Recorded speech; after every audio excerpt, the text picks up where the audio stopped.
Developing an outline, the backbone of a well-organized research paper.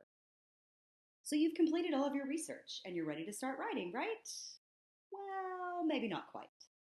Writing an outline before beginning your rough draft will help you organize your thoughts and reveal any gaps in your research. So at this point, you should have a lot of information about your topic, and you need to be ready to organize that information. If you just go straight into the drafting process without organizing, you're going to end up having a really difficult time in the revision process. You're going to have a lot more work to do in that place if you don't do it now. So, writing an outline is absolutely vital. So, what is an outline? Well, think of an outline as a skeleton. The outline is the underlying structure of an essay. The actual essay itself then becomes the flesh. Without a solid structure for all of your ideas and evidence, the argument in your essay would fall flat, much like a body without a skeleton. An outline is an excellent way to map out the ideas and argument for your paper before you begin drafting it. So formulating an outline, how do we start? I've got all my research, what do I do now? So we've already done the first process here together. Begin with your thesis statement. We have done that in 2 levels already. We're going to revisit that again, as we mentioned, but begin with that thesis statement, because this, back to our metaphor, is the backbone of your essay. Everything else in the entire paper works together to prove this one sentence. Now that you've done that, look at your supporting reasons. This is evidence and information that you've come up with, your own ideas that you've formed as you have done your research. These will become the topic sentences of each paragraph. Okay, so think about that for a second. Thesis statement, and then those supporting reasons become the topic sentences of each paragraph. These are the ideas that you're going to develop in a bigger way. Now, we have to evaluate these because sometimes these supporting reasons can stand alone, but other times they need a qualifying statement, especially if there's more than one way you want to discuss a particular topic. In this way, one of your reasons may actually be discussed in different ways, giving you more than one body paragraph for a single reason. Now, we talked a little bit about this when we wrote our thesis statements. We talked about the possibility of categorizing reasons into a larger reason and then being able to break those back out when we go to write our body paragraph. So I've got an example using of mice and men that we'll look at here in just a moment. So if that's the case, if you've done some categorizing, then those body paragraphs, topic sentences just might need a little bit something more specific tacked onto it to make it different than the way that you're going to talk about it in another body paragraph. Now, consider your evidence. Which key pieces of evidence support which topic sentences? Here's where you categorize all the wonderful bits of research that you have found. This is where deciding which quotes that you might want to use will come into play. Please remember that you can only use a piece of evidence one time. You cannot take the same piece of evidence, the same fact, the same quote, and use it in more than one body paragraph. You need to build that argument. So organizing those pieces of evidence before you start writing is really, really important in helping you to avoid that. Okay, so let's use of mice and men as an example, because that was our last unit, and that's what we've been using as we've been building our ideas here. So let's keep working with that. As we discussed, our thesis was George killed Lenny out of love because he wanted Lenny to die peacefully and painlessly. So my 2 points are the peaceful death and the painless death. As we talked about in class, I have taken my bits of evidence and I have categorized those and my reasons and categorized those and come up with the idea of peaceful death and a painless death. Okay, so I've done that here. George killed Lenny out of love because he wanted him to die peacefully. And down here, he killed Lenny out of love because he wanted Lenny to die painlessly. Now, what follows are the pieces of evidence I want to use to support my main points. So if you have a look here, George killed Lenny out of love because he wanted Lenny to die peacefully. My pieces of evidence are the images of their dream that George planted in Lenny's mind right before he shot him. George saying to Lenny that he had never actually ever been mad at him. And then, of course, the idea that Lenny would die in terror if Curly's mob got to him. And this really goes along with the idea that he's simple-minded. Not like any of us wouldn't feel terrified in that situation, but Lenny lacks an understanding that most adults in the world actually have. So we want to think about that in terms of a peaceful death. Then my second point is that George killed Lenny out of love because he wanted Lenny to die painlessly. And the evidence to support that is that George shot Lenny in the back of the head, so the death itself was instantaneous. Under that, I also have just tacked on that George learned this piece of information through the death of Candy's dog. And then, of course, Candy's regret for not doing it himself. We'll come back to this in a few minutes as well, but I think that's super important in showing your analysis of this particular novella. So I wanted to tack that there. The second evidence here is that George prevented Curly and the mob from inflicting pain on Lenny. And I love that quote about, I'm going to shoot him in the guts. I'm going to get him myself. I don't remember the entire thing off the top of my head, but I think you know what I mean. We use this quote a lot. And of course, the mob followed in support of Curly. So you know that there are multiple people who were going to land upon Lenny and inflict a lot of pain. And then, of course, before the mob left, George established through a conversation that they would never turn Lenny over to the police. The mob had zero intention of that. So using those pieces of information, I've come up and put those under painlessly. So consider the evidence then. So when I look at the information and evidence that I want to discuss, what I realize is that I have enough evidence to make more than one body paragraph in some of these instances. Okay, so now that my brainstorming's done, basically, I need to decide how I want to organize my paper. So if I bounce back up here, what I see here is that this is peaceful, right? George wants to kill Lenny peacefully. And he himself, George, creates this peaceful situation for Lenny right before he kills him by talking about their dream and telling him he'd never been mad at Lenny. This is kind of different than the whole idea of Lenny dying in terror if Curly's mob got to him. So, and seeing it that way, I can make two body paragraphs about giving Lenny a peaceful death, one about the situation and scenario that George created in Lenny's mind, and the other one being sort of taking away the possibility of this situation, which we were pretty certain Curly's mob is going to get Lenny, and it's going to be terrifying and awful. And then when I come down here to my painless point, we have this. He actually shot Lenny in the back of the head so that it was instantaneous. So this is a physical manifestation of George killing him. It was instantaneous. And again, I want to talk about this in one paragraph because I know, as an English teacher, I know that this incident of the death of Candy's dog is only in this novel to show you that George killed Lenny out of love. It only exists for that reason. A lot of critics would make that argument as an author's craft situation. So I want to build that in. I want to show my analysis of this point, of this part of the novella in my essay. So I'm going to give that its own paragraph. And then to build more on the idea of the painless death, we then link together the idea that Curly's mob would never have turned Lenny over to the police. And then, of course, this whole Curly and the mob actually inflicting that physical pain. Okay. So one last thing I want to just mention before I move on. Because George killed Lenny as the angry mob approached, I might actually want to develop the painless part before the peaceful part, simply to respect the sequence of events in the plot.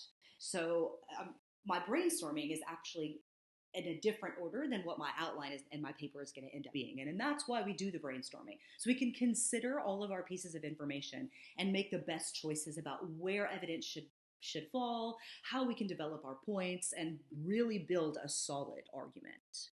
Okay, so formatting an outline. So on to the sort of structure of an outline itself. It actually follows a strict formula. If there is a Roman numeral 1, there is a Roman numeral 2. There's an A, there is a B, and so on. So I'll give you an example and it'll make sense in a second, but each capital Roman numeral represents a paragraph. The capital letter which follows represents a piece of evidence.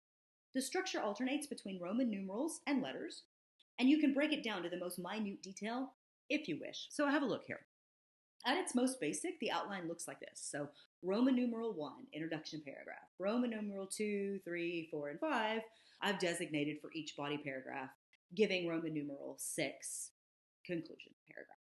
Okay, so now As we add more information, it takes on more levels. Okay, so we start, of course, with the introduction paragraph, and we know in that we're going to contain some background information that leads us directly up to that all important, of course, thesis statement. Now, a lot of people, when they write their outline for a research paper, will actually write their thesis statement at the top of the whole entire outline and then repeat it again here in this place.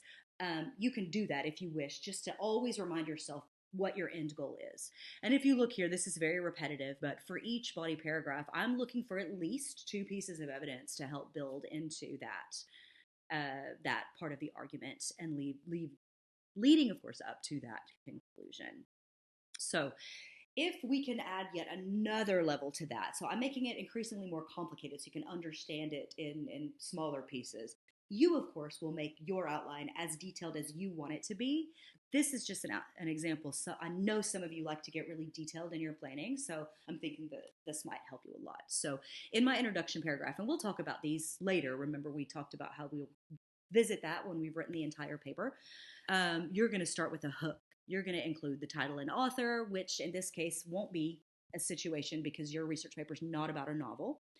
Background information and a linking sentence that links that background information directly into that thesis. We want to make sure that those are linked. And we'll, like I said, come back to that. And then here, body paragraph 1, we're going to give the topic sentence here. We're not going to call this body paragraph 1. We're going to state that topic sentence right here. And then our first piece of evidence. And maybe we've got a quote to help that. And then maybe we want to go ahead and here make that all important connection between that piece of evidence and the topic sentence. And maybe we actually want to make that connection all the way back to the thesis statement as well. But if you notice, 2 pieces of evidence here, and then the concluding sentence, which is going to give us a transition to that next idea. We will talk about the body paragraph structure. We will use the Jane Schaefer chunking like we have been doing all year. And we will talk about that in another lesson. Okay, so formatting and outline. Now that you understand the basic structure and what each level means, let's add our specific information from our example from the novella of Mice and Men. All right, so paragraph 1, introduction paragraph, hook, title, author, background info. Because it's a literary essay, we have title and author. Your research paper is not a literary essay, so it's not going to have that. But I'm trying to make a nod here to the whole idea of how to formulate an outline and how you have to do your own individual thinking about this, okay? B, thesis statement. George killed Lenny out of love because he wanted Lenny to die painlessly and peacefully. Remember, I talked about that painless part first because of the structure of the plot. Body paragraph 2. George killed Lenny out of love because he knew that Curly and the mob would hunt him down and kill him out of vengeance. So, A, George tried to suggest getting the police to take Lenny in, but was rejected. We're going to develop that idea. B, Curly's character throughout the novel shows that he is hot-headed, which is going to lead us directly into C. So I've got 3 pieces of evidence here. Curly was angry and vowed to kill Lenny himself. Okay, so I think part of B, Curly's character throughout the novel being shown that he's hot-headed, building that just enough, showing that whole incident where Curly really just tried to aggravate Lenny. He tried to get into a fight with Lenny and failed miserably at it because Lenny crushed his hand. So that might be a good link in here and showing this anger and this revenge that Curly was after. Paragraph 3, killing Lenny himself allowed George to end it all in a painless way. So if you notice what I've done, I have taken this right here. George killed Lenny out of love because he wanted Lenny to die painlessly. And I've tacked on information and made it specific to each topic sentence. So George killed Lenny out of love because he knew Curly and the mob would hunt him down and kill him out of vengeance. And we know that we want to show vengeance as being pain. Okay. And then here, killing Lenny himself allowed George to end it all in a painless way. And this is where I talk about he shot him in the back of the head, giving him that immediate death. And then, of course, building into that, the whole, how we learned this from the incident of Candy's dog, Candy's expression of regret for not having done it himself, and then, of course, building into that as well, that the only reason this scene exists in the novella is to support this idea. This is going to be a good, solid body paragraph. I know I said earlier when you have an A, you've got to have a B, but every once in a while we break our own rules because we don't want to add information in a way that makes it then inorganic or not natural. All right, so moving now to the peaceful part of that thesis statement. Body paragraph 4. George killed Lenny out of love because he wanted Lenny to die peacefully. So we talk about the fact that he's simple-minded and does not understand this whole mob mentality. And B, he would die in terror if Curly's mob got to him because he would not understand. Oh, I said that, sorry. So I'm going to build those out in two sort of different ways. I might link them better. Those are my two key ideas I want to use in that paragraph. Maybe I talk about them separately. Maybe I integrate them into one discussion. That would be one of those situations that I would see how it would unravel as I started actually drafting. Body paragraph 5. George killed Lenny himself so he could put Lenny's mind at peace as he delivered the final blow. So again, if you notice, these two topic sentences build the whole idea of the peaceful death. If you look at the top of the thesis statement, it's peaceful death. Here, he wanted him to die peacefully, and here he could put Lenny's mind at peace as he delivered the final blow. So that really makes this a different and a bigger concept than just what happens in this paragraph. George, of course, saying he'd never been mad at Lenny. George made Lenny look across the river and imagine the images of their dreams. So his mind, his simple mind, like a child, was put at his most ease as he could have as he dealt that final blow. And then, of course, the conclusion paragraph. Now, that example came from an example from literary work. So your research paper is going to take on a little bit of a different feel as you do this, because you're not going to have the title and author in here, but you are then here in your research paper. After your introduction paragraph, you're probably going to have one body paragraph that gives us a bit of background information. Okay, and I will structure for you in Google Classroom for this assignment you're going to complete today. I will get you started with this kind of framework. Probably more like this, so that you can then populate that with your own ideas. I might build it up a little bit bigger than that. And this body paragraph 1 here, I'm actually going to qualify that as background information because your research paper topic is historical research paper that we will then, of course, at the end link to Kill a Mockingbird. But at the moment, it really focuses entirely on that historical event. And so you're going to want to put some background information here, making the second body paragraph actually your first supporting reason. Okay, so now here's the hard part. You can't Google every part of your life, or you can't get other people to help you with the answer all the time. Only you can decide how to form out your outline. Okay, only you understand fully the ideas that you have formed while doing your research. Some of those ideas might have been influenced and informed by the research that you found, and that's fair enough, but you have ideas to build your own arguments. So only you can decide how best to organize those ideas and build your own logical argument. This argument needs to be one that proves your thesis statement by building on your ideas and proving them with the research that you have found. Okay, so I can't give you a definite structure for your own research paper. I cannot tell you how many paragraphs you will definitely have in your research paper. It doesn't work that way. It's not that simple. That's going to be based entirely on what ideas you have formulated. Now remember, the outline is a skeleton. Once you've written it, evaluate it. Look at that outline. Is there anything missing?